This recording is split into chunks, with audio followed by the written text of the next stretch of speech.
The city of Lithara floated above the glowing clouds like a jewel in the night sky. It was the capital of the Aurelian Empire, one of the oldest and most respected civilizations in the galaxy. High towers shimmered with golden light, their walls made of crystal that sang softly when the wind passed through them. Above the city, silent starships hovered in perfect formation.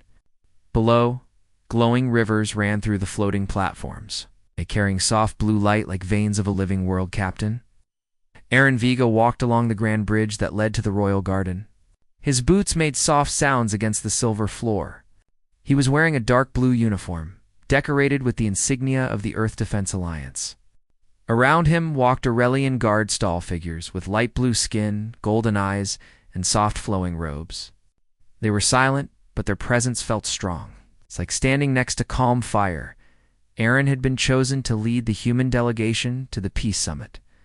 It was the biggest honor of his career. Humanity had only joined the Galactic Concord 50 years ago. Still, many alien empires looked at them as a young, unpredictable species. Yet, humans had proven themselves as brave explorers, clever builders, and loyal allies. This mission could shape how the galaxy saw Earth for the next century. But at that moment, Aaron was not thinking about politics. He was thinking about her. Princess Lysara of Aurelian was waiting in the garden. She was known across the stars for her kindness, for speaking to every delegate as if they were equal, no matter their world or power.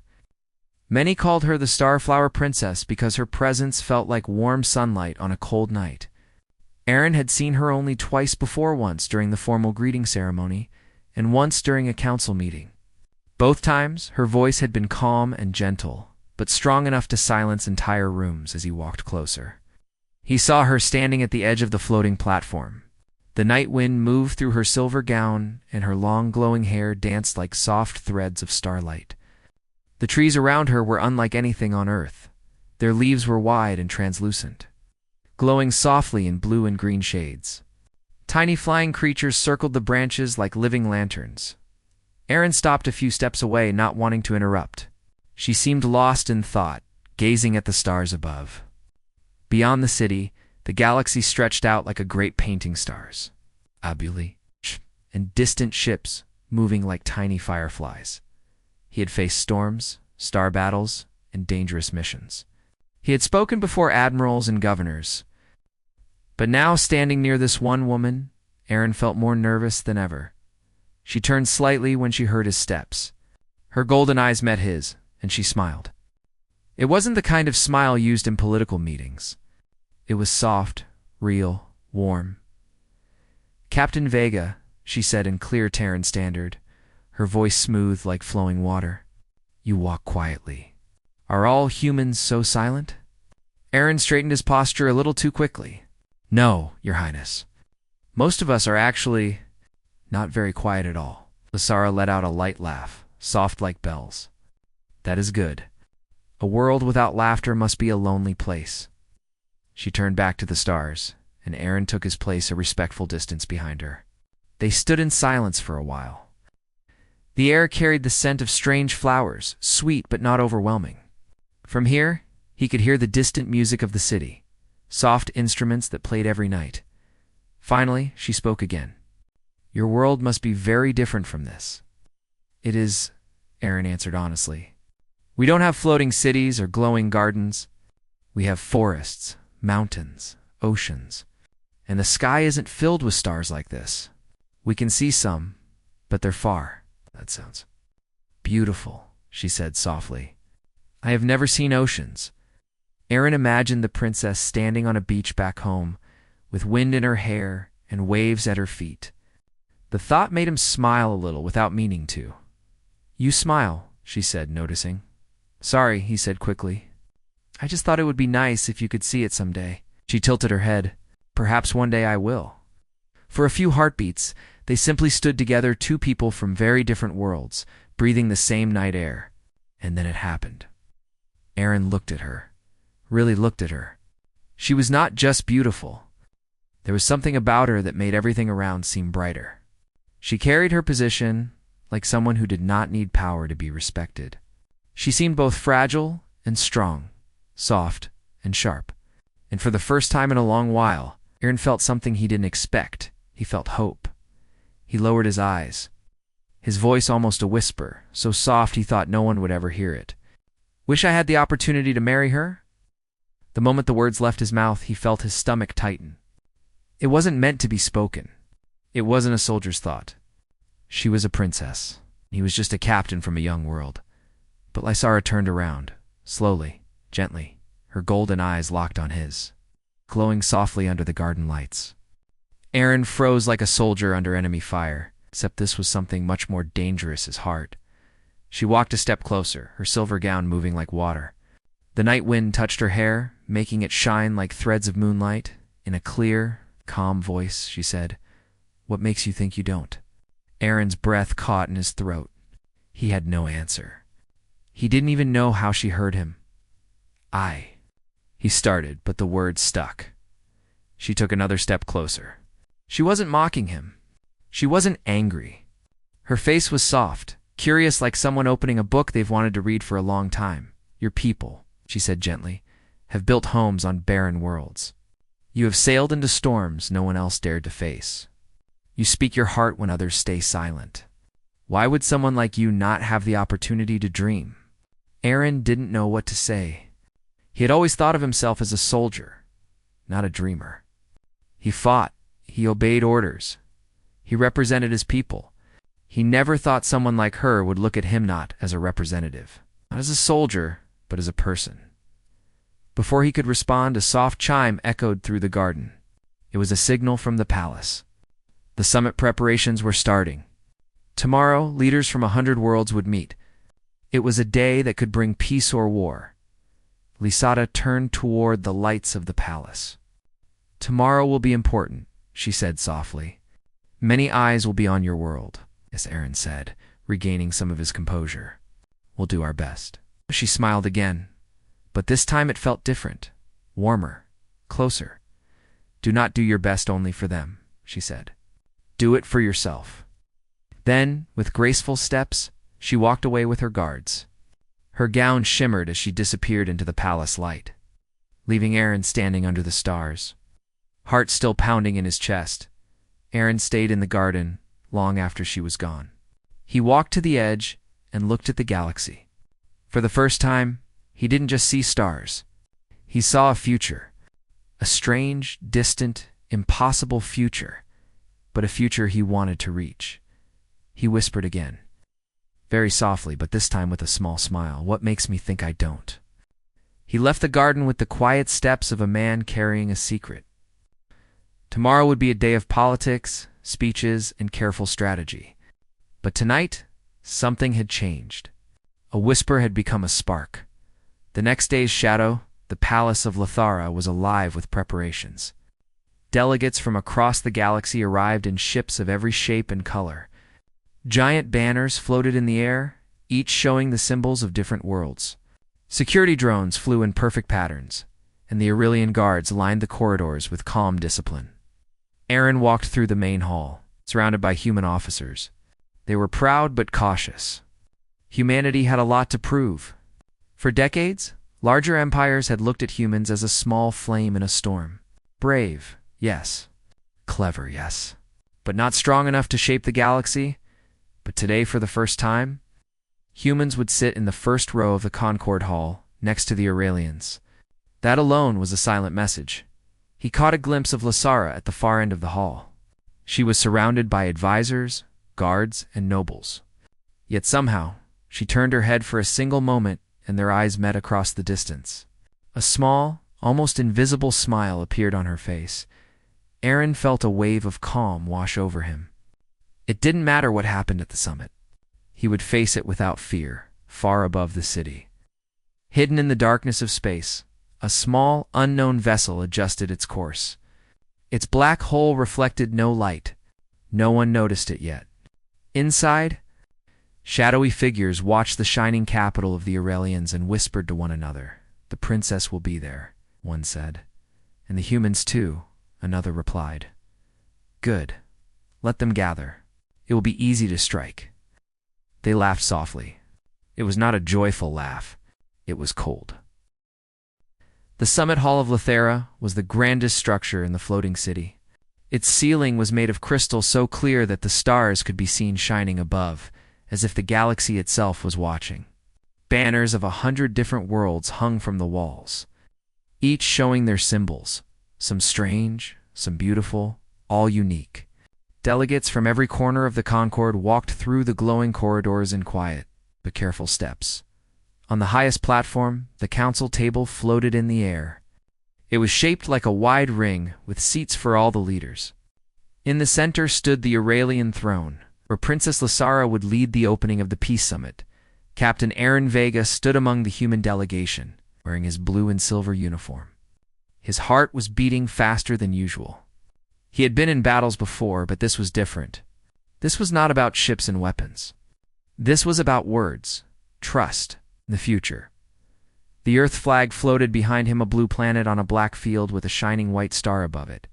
For many of the older empires, humans were still a young race, full of curiosity but lacking history. Today, Aaron wanted to show them something more. Lysara entered the hall, and the room seemed to become brighter. She wore a simple silver gown that flowed like water, and a thin crown rested on her glowing hair. She did not need heavy jewels or armor. Her presence was enough. As she walked to the center, every delegate rose. A soft, respectful silence filled the hall. Her golden eyes swept across the crowd, and for a single heartbeat, they met Aaron's. She spoke clearly, her voice calm but powerful. "We are gathered here not to build walls of power, but bridges of peace. Our ancestors gave us stars. It is our duty to share them, not to burn them." The hall echoed softly with her words, a hidden threat far above the city. In the shadow of an asteroid, a small black ship moved closer. Inside it, figures in dark suits prepared their plan. They did not want peace. They wanted to divide the Concord, to turn old allies against one another.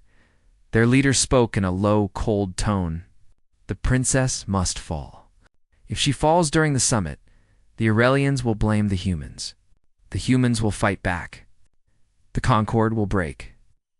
The ship released small, invisible drones that slid silently toward the floating palace. They carried no sound, no light, no signal. No one noticed. The summit begins back in the hall. Speeches continued. Leaders from different worlds spoke about trade, security, exploration, and future cooperation. Some were hopeful, others cautious. Humans were the newest members. So many eyes often turned to Aaron's delegation. Testing, watching, waiting to see how they would act. Aaron listened carefully. He was not a politician, but he had been trained to observe. He noticed small signs, a twitch of a tail from the reptilian ambassador, a flicker of unease from the crystalline beings, the quiet nods between old rival powers. And then, something changed. The lights in the upper part of the hall flickered for a second. It was small, almost invisible, but Aaron noticed it. Years of military service had trained him to see the little things others ignored. A second later, he felt a tiny vibration through the floor, a rhythm even to be random. Lysara kept speaking. But Aaron's instincts whispered something was wrong. He slowly placed his hand on the small communicator at his wrist. "Control, do you see anything unusual?"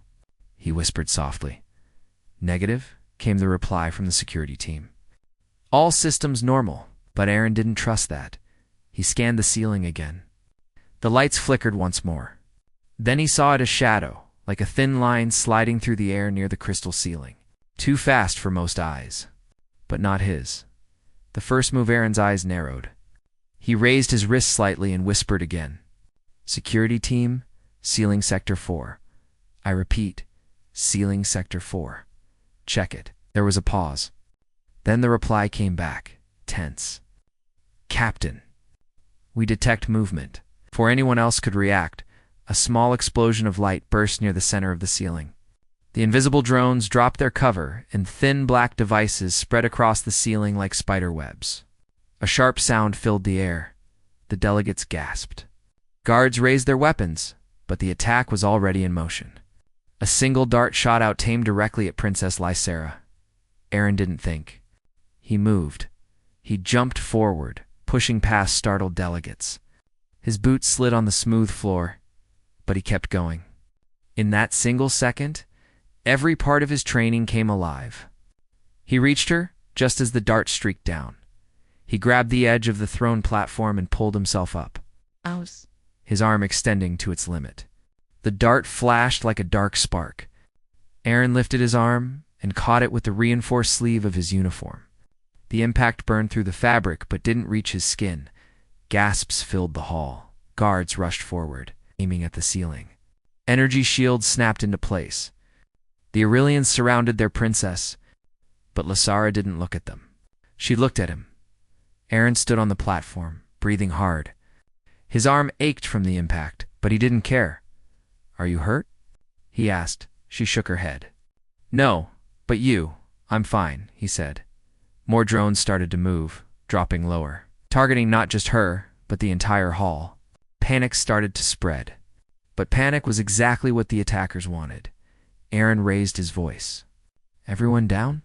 Shields to the front. Lock the exits." The human security team moved quickly, covering the entrances and forming a defensive wall.